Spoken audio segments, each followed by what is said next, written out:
sehat dong, luar biasa, luar biasa. Nah adik-adik, kembali lagi bersama aku Mbak Kuta dan juga pengiring kita Mas Kelvin di Sekolah Minggu GKJ Tanjung Priok.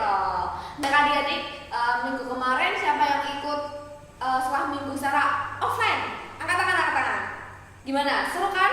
Dan bagi teman-teman, adik-adik yang belum dapat kesempatan buat ikut sekolah minggu offline kemarin, tenang aja karena akan ada lagi, dan sekarang kita sekolah minggunya online kembali ya.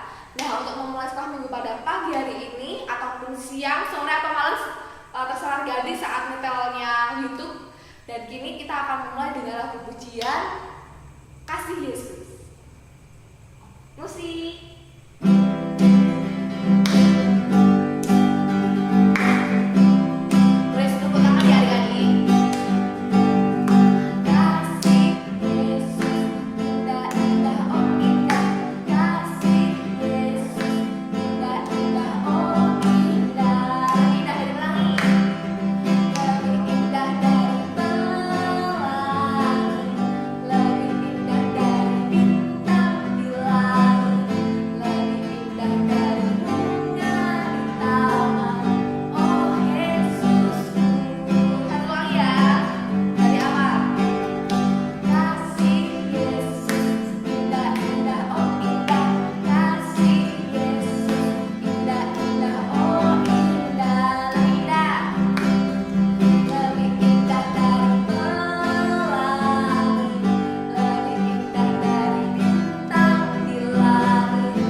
Allah Bapa yang Maha Kuasa, terima kasih Tuhan Yesus karena Engkau telah memberikan kami kesempatan Tuhan untuk dapat mengikuti sekolah minggu pada hari ini.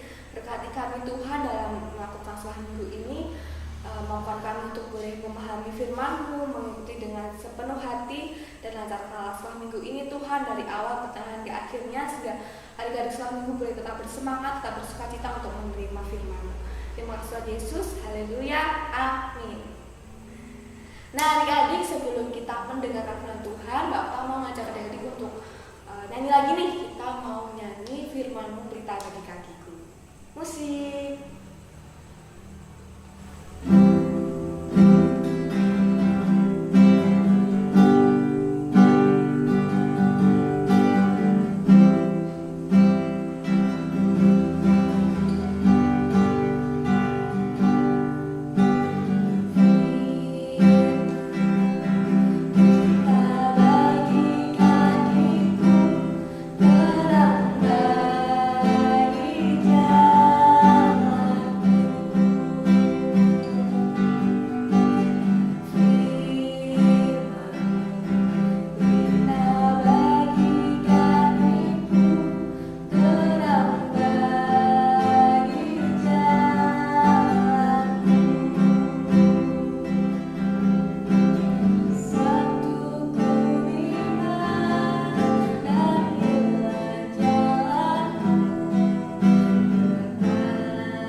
menggugah hati dan pikiran adik-adik. Selamat mendengarkan firman Tuhan. Shalom adik-adik, selamat pagi. Nah, hari ini kita akan kembali belajar firman Tuhan. Udah siap semua ya? Sudah hari Minggu lagi, sudah sekolah minggu online lagi. Wah, yang kemarin kan kita sempat sekolah minggu offline. Nah, nanti ditunggu ya sekolah minggu offline selanjutnya. Untuk saat ini kita sekolah minggunya online dulu. Oke adik-adik, semua sudah siap menerima firman Tuhan? Ayo semua kita buka Alkitab kita. Kita buka pada 2 Raja-Raja, pasalnya yang kelima, ayatnya yang pertama sampai ke-14. Sekali lagi, kitab 2 Raja-Raja 5, ayat 1 sampai 14. Nah, ini agak panjang ceritanya, akan Mbak Christine bacakan ya. Ceritanya tentang Naaman disembuhkan. Naaman, panglima Raja Aram, adalah seorang terpandang di hadapan tuannya dan sangat disayangi. Sebab oleh dia, Tuhan telah memberikan kemenangan kepada orang Aram.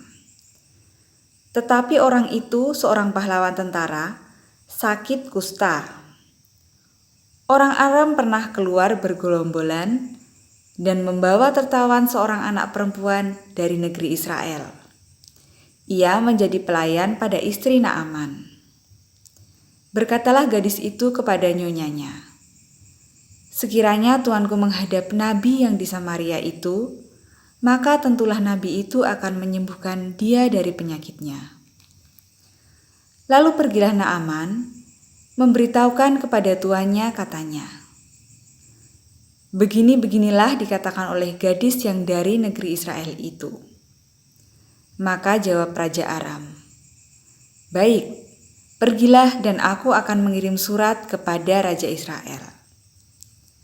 Lalu pergilah Naaman dan membawa sebagai persembahan 10 talenta perak dan 6 shikal emas dan 10 potong pakaian. Ia menyampaikan surat itu kepada Raja Israel yang berbunyi, "Sesampainya surat ini kepadamu, maklumlah kiranya bahwa aku menyuruh kepadamu Naaman pegawaiku, supaya engkau menyembuhkan dia dari penyakit kusta." Segera sesudah Raja Israel membaca surat itu, dikoyakkannya pakaiannya serta berkata, "Allahkah aku ini yang dapat mematikan dan menghidupkan, sehingga orang ini mengirim pesan kepadaku supaya kusembuhkan seorang dari penyakit kustanya. Tetapi sesungguhnya perhatikanlah dan lihatlah, ia mencari gara-gara terhadap aku." Segera sesudah didengar Elisa, abdi Allah itu, bahwa Raja Israel mengoyakkan pakaiannya, dikirimnyalah pesan kepada Raja bunyinya, "Mengapa engkau mengoyakkan pakaianmu?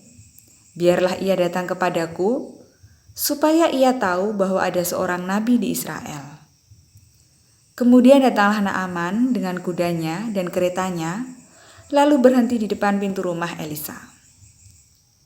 Elisa menyuruh seorang suruhan kepadanya mengatakan, "Pergilah mandi 7 kali dalam sungai Yordan, maka tubuhmu akan kembali pulih, sehingga engkau menjadi tahir." Tetapi pergilah Naaman dengan gusar sambil berkata, "Aku sangka bahwa setidak-tidaknya ia datang keluar dan berdiri memanggil nama Tuhan, Allahnya, lalu menggerak-gerakkan tangannya di atas tempat penyakit itu, dan dengan demikian menyembuhkan penyakit kustaku. Bukankah Abana dan Parpar, sungai-sungai Damsyik lebih baik dari segala sungai di Israel? Bukankah aku dapat mandi di sana dan menjadi tahir?" Kemudian berpalinglah ia dan pergi dengan panas hati. Tetapi pegawai-pegawainya datang mendekat serta berkata kepadanya, "Bapak, seandainya nabi itu menyuruh perkara yang sukar kepadamu, bukankah Bapak akan melakukannya? Apalagi sekarang, ia hanya berkata kepadamu, 'Mandilah dan engkau akan menjadi tahir.'" Maka turunlah ia membenamkan dirinya 7 kali dalam sungai Yordan, sesuai dengan perkataan abdi Allah itu. Lalu pulihlah tubuhnya kembali seperti tubuh seorang anak, dan ia menjadi tahir. Itu tadi adik-adik, kita bersama-sama sudah membaca kitab 2 Raja-Raja 5 ayat 1 sampai 14. Kisahnya tentang Naaman yang sakit kusta. Nah, Mbak Kristin ceritakan ulang ya. Jadi, ada sebuah negeri bernama negeri Aram. Negeri ini dekat dengan negeri Israel. Negeri Aram ini ada seorang panglima perang. Jadi panglima perang itu yang memimpin perang. Nah, beda dengan raja ya, rajanya ada sendiri. Kalau ini panglimanya, anak buahnya raja yang bertugas memimpin perang. Nama panglimanya adalah Naaman. Nah, Naaman ini adalah seorang panglima perang yang hebat, sering memenangkan peperangan saat itu. Tapi suatu ketika Naaman mengalami sakit, yaitu sakit kusta. Sakit kusta itu, ada yang sudah tahu? Sakit kusta itu sakit kulit, jadi ada luka-luka di seluruh tubuhnya. Nah, suatu ketika ada seorang pelayan di rumah Naaman. Pelayan ini adalah orang Israel. Lalu pelayan ini menyampaikan bahwa ada seorang nabi yang bisa menyembuhkan penyakit Naaman. Lalu Naaman minta izin tadi pada raja untuk pergi ke Israel untuk mencari obat untuk menyembuhkan lukanya. Lalu raja mengizinkan Naaman pergi ke Israel. Di Israel, Naaman bertemu dengan Raja Israel. Lalu Naaman menyerahkan surat dari raja yang isinya adalah isi surat itu minta supaya Naaman disembuhkan. Nah, raja tadi sempat bingung ya, apakah aku ini Allah yang bisa menyembuhkan? Tapi nabi yang dimaksud, nabi yang bisa menyembuhkan adalah Nabi Elisa. Nabi Elisa ini adalah seorang yang taat pada Tuhan, seorang yang dekat dengan Tuhan sehingga dipakai Tuhan untuk bisa menyembuhkan orang sakit, dipakai untuk menjadi penasihat raja. Nah, Nabi Elisa berkata, "Raja, mengapakah engkau bingung? Suruh saja Naaman menemuiku, supaya tahu bahwa di negeri ini ada seorang nabi yang dengan kekuatan Tuhan, dengan bantuan Tuhan Allah bisa menyembuhkan penyakit kusta." Setelah itu, Naaman datang ke rumah Nabi Elisa. Lalu Naaman ditemui oleh seseorang, tapi bukan Nabi Elisa, ternyata adalah suruhan dari Nabi Elisa yang meminta Naaman kalau ingin sembuh harus mandi di Sungai Yordan. Mandinya sebanyak 7 kali. Nah, di sini Naaman awalnya tidak nurut. Naaman malah dalam hati itu marah karena gini. Pertama, kok bukan Nabi Elisa yang menemui aku, malah menyuruh orang lain. Terus aku tuh kira, Naaman bilang gitu ya, tak kira Nabi Elisa itu akan keluar dari rumah, lalu memanggil Tuhan Allah, maksudnya berdoa, lalu akan tangannya digosok-gosokkan ke badanku, dan aku akan sembuh. Ternyata aku cuma disuruh mandi di Sungai Yordan, mana sungainya kotor.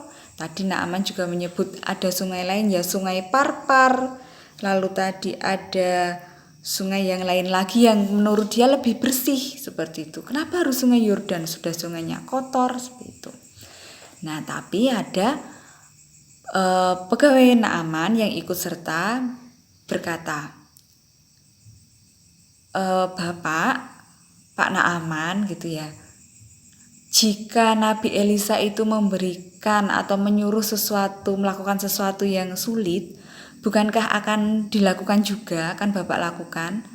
Bukankah ini Nabi Elisa hanya meminta Bapak untuk mandi? Nah, kenapa tidak dilakukan? Itu kan hal yang mudah. Lalu Naaman mulai, baiklah, akhirnya dia datang ke Sungai Yordan, dia mandi, dia membenamkan diri 7 kali, itu maksudnya membenamkan diri, masuk ke air gitu ya, itu sebanyak 7 kali. Jadi 1, 2 gitu sampai 7 kali. Dan ternyata betul, Naaman bisa sembuh dari sakitnya. Di sini kita bisa belajar ya adik-adik, kita ketika diberikan perintah harus taat, harus menurut. Tadi Naaman sempat awalnya pengennya nggak nurut karena sudah berpikir menurut dirinya sendiri, masa aku disuruh begini, masa aku disuruh begini. Nah, bukan begitu ya yang dimaksud ya. Oke, sebelumnya biar lebih jelas ceritanya, kita akan bersama-sama menonton video yang berikut ini. Ditonton ya adik-adik.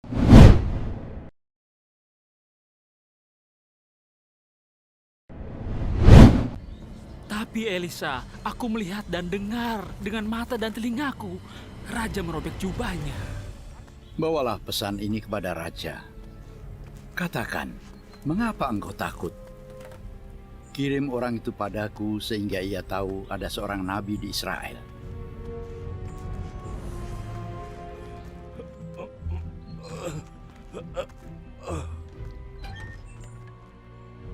Engkau Nabi Elisa? Akulah hambanya. Nabi berkata, pergilah mandi 7 kali di sungai Yordan, maka tubuhmu akan pulih kembali.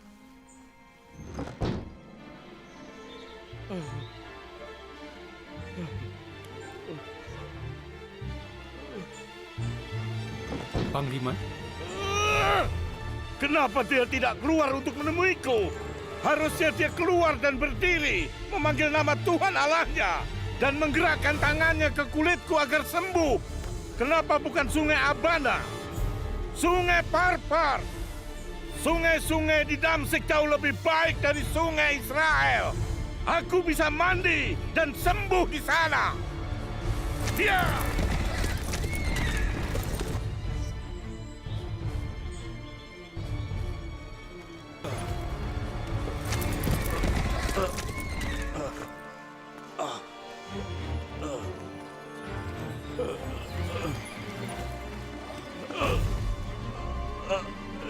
Siapa dia berani menolakku? Aku sudah melewati gunung-gunung, membawa persembahan untuk raja, tapi dia menolak untuk bertemu bahkan berbicara langsung. Pergi mandi di sungai, itu jawaban untukku. Tuan, kalau Nabi itu meminta sesuatu yang sulit, bukannya Anda akan melakukannya? Apalagi sekarang ia hanya berkata, mandilah, dan engkau akan sembuh.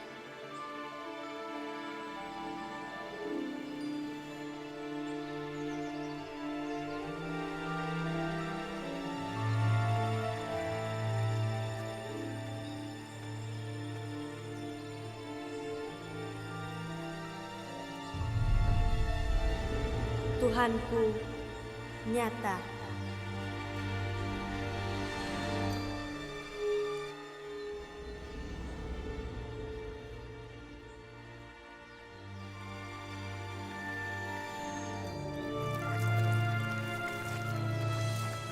Joy, ia melakukan perintah Elisa.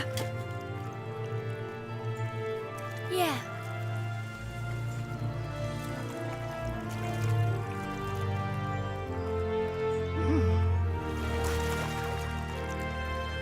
Satu,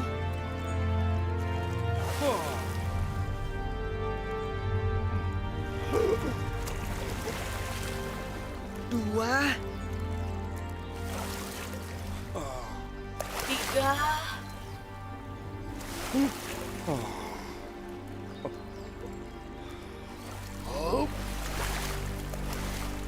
empat, lima, enam,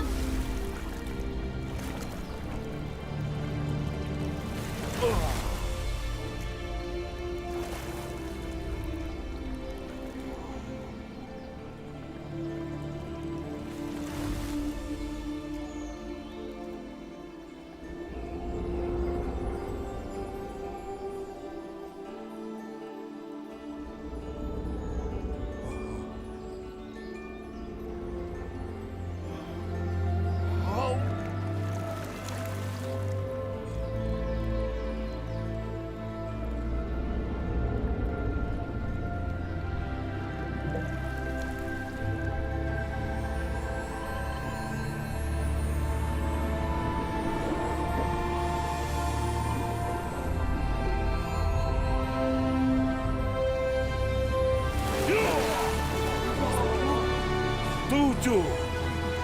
Terima kasih. Superbook menghadirkan Superbook keluarga untuk setiap keluarga di Indonesia.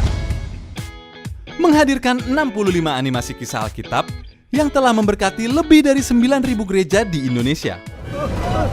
Samuel, orang Filistin mendekat. Mereka mendengar kalau kita berkumpul di sini dan akan menyerang kita. Tuhan, kami mengakui dosa kami dan ingin kembali padamu. Selamatkan kami, Tuhan. Adik-adik sudah menonton videonya? Nah, jadi semakin jelas ya cerita tentang Naaman, seorang panglima perang yang sakit kusta.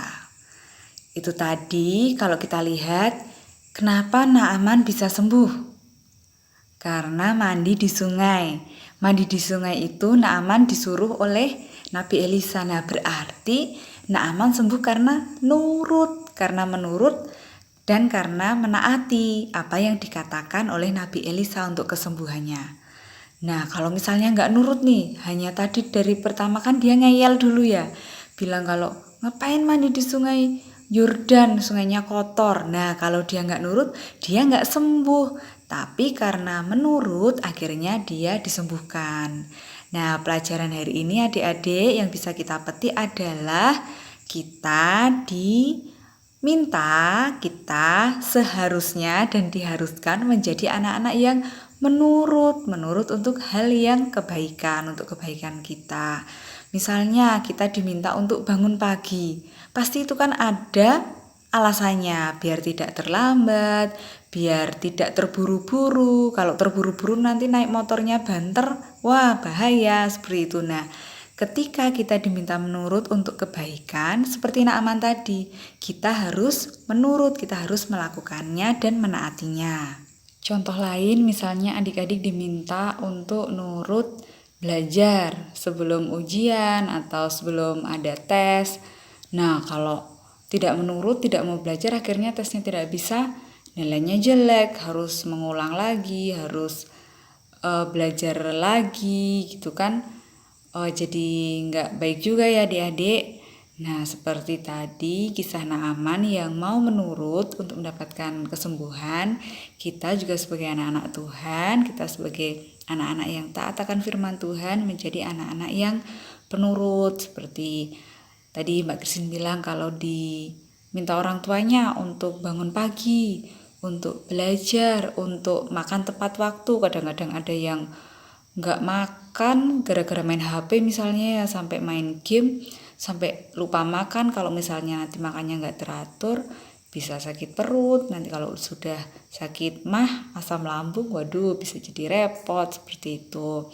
Nah, jadi dari hal-hal kecil dulu kita memulai untuk nurut pada orang tua, nurut pada bapak ibu guru jika diberikan perintah yang baik atau untuk kebaikan kita.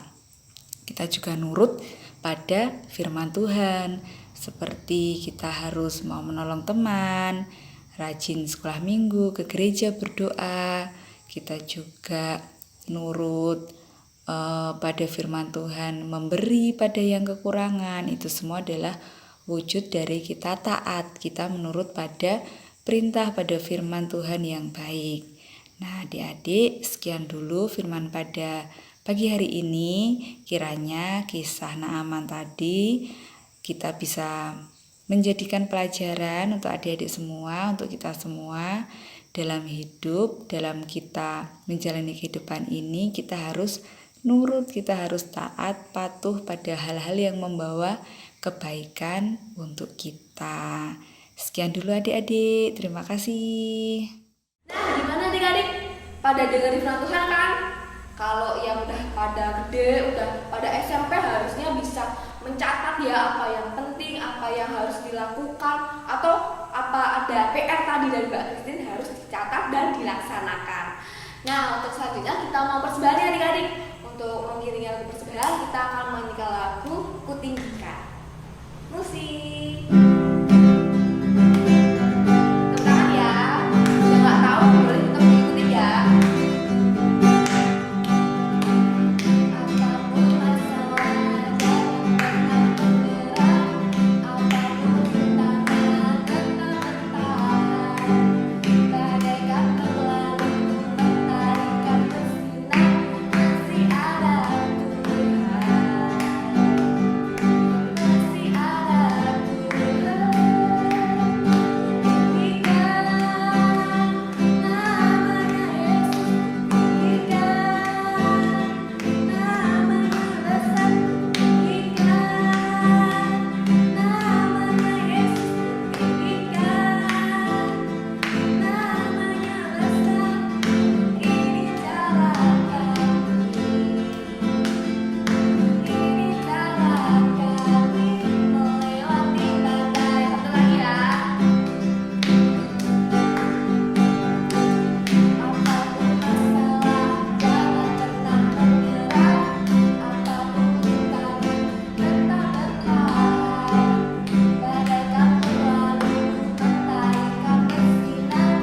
doa syafaat, dan doa syafaat akan dipimpin oleh Mbak Christine. Yuk siapkan hati adik-adik dan sikap berdoa harus disiapkan.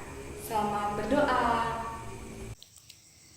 Adik-adik, saat ini kita akan bersama-sama masuk dalam doa syafaat. Mari kita bersatu dalam doa, kita sikap doa untuk saat ini. Mari kita berdoa. Selamat pagi ya Bapa, Allah Bapa yang Maha Baik. Sungguh kami mengucap syukur dan berterima kasih saat pagi hari ini boleh Tuhan menyertai kami dalam sekolah minggu online. Tuhan, kami mau berdoa Tuhan untuk beberapa pokok doa. Yang pertama, kami mau berdoa untuk bangsa dan negara kami. Tuhan, kiranya Tuhan yang memberkati bangsa dan negara Indonesia. Tuhan yang memberkati setiap pemimpin dari tingkat atas sampai tingkat yang paling bawah. Tuhan memberkati seluruh warga, seluruh masyarakat Indonesia untuk bisa senantiasa menjalani hidup dengan baik. Juga Tuhan untuk pandemi COVID-19, kami mohon Tuhan untuk Tuhan memberkati kami dalam menghadapinya, sehingga kami dapat bertahan sampai pandemi nanti selesai. Tuhan, kami juga berdoa untuk orang tua kami, orang tua yang sangat menyayangi kami. Kiranya Tuhan berikan berkat kesehatan, rezeki, untuk dapat membimbing kami dengan baik. Kiranya Tuhan berkati juga orang tua kami dalam pekerjaan, sehingga dapat bekerja dengan baik dan memberikan yang terbaik untuk kami. Kami juga berdoa untuk sekolah minggu di GKJ Tanjung Tirto. Terima kasih, kami sudah boleh sekolah minggu offline 1 bulan 1 kali. Kiranya ke depan kami dapat kembali lebih sering bertemu dengan teman-teman dalam sekolah minggu offline, dan semakin banyak teman-teman yang ikut dalam sekolah minggu. Kami juga mau berdoa untuk persembahan yang sudah kami kumpulkan. Kiranya Tuhan memberkati persembahan ini dapat menjadi pelebaran bagi kerajaan-Mu. Tuhan Yesus, terima kasih. Doa yang jauh dari sempurna ini kami pinta dalam nama Tuhan kami, Yesus Kristus. Amin. Nah adik-adik, yuk dibahasanya kita untuk pengakuan iman rasul ini. Adik-adik dipersilakan untuk berdiri ya, dan sikapnya harus siap. Terus tangan kanannya ditaruh di dada bagian kiri. Kita mulai ya. 1, 2, 3. Aku percaya kepada Allah Bapa yang Maha Kuasa, Khalik langit dan bumi, dan kepada Yesus Kristus, Anak-Nya yang tunggal Tuhan kita, yang dikandung daripada Roh Kudus, lahir dari anak darah Maria, yang berita di bawah pemerintahan Pontius Pilatus, disalibkan, mati dan dikuburkan, turun ke dalam kerajaan maut. Pada hari yang ketiga, bangkit pula dari antara orang mati, naik ke surga, duduk di sebelah kanan Allah Bapa yang Maha Kuasa, dan akan datang di sana untuk menghakimi orang hidup dan yang mati. Aku percaya pada Roh Kudus, gereja yang kudus dan am, bersama Roh Kudus, pengampunan dosa, kebangkitan daging, dan hidup yang kekal. Bersama-sama kita akan menerima berkat Tuhan. Kita arahkan hati dan pikiran kita kepada Tuhan. Tuhan memberkati kita dan melindungi kita. Tuhan menyinari kita dengan wajah-Nya dan memberi kita kasih karunia. Tuhan menghadapkan wajah-Nya kepada kita dan memberi kita damai sejahtera. Nah, adik-adik, dewasanya nih kita di penghujung acara. Tapi adik-adik jangan sedih atau malah pada happy nih. Aduh, selanjutnya udah selesai nih. Aku biar siap-siap untuk main sama teman-teman. Boleh. Tapi jangan lupa, firman-Nya harus tetap dilakukan dalam kehidupan sehari-hari. Nah, untuk menutup sekolah minggu pada pagi hari ini, Mbak Okta mau ngajak adik-adik untuk nyanyiin lagu yang tadi pas persembahan, tapi pakai gerakan. Biar adik-adik bisa hafal, terus besok next time akan ada lagu itu lagi, dan adik-adik boleh hafal dan gerakannya pun juga tahu. Jadi adik-adik tetap berdiri ya. Yuk ikutin Mbak Okta. Musik.